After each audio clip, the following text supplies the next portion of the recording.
Hello guys, nandito na ako ngayon sa check. Dito na ako sa D1. Babalik na tayo ng Upapa. Ayan, kulay puti na lahat. Puno, bundok, bubong ng sasakyan, maging ang mga kalsada sa gilid. Talagang winter na winter na.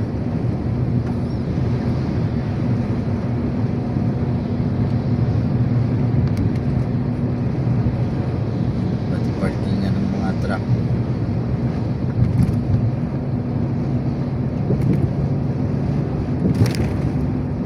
Yelo na din.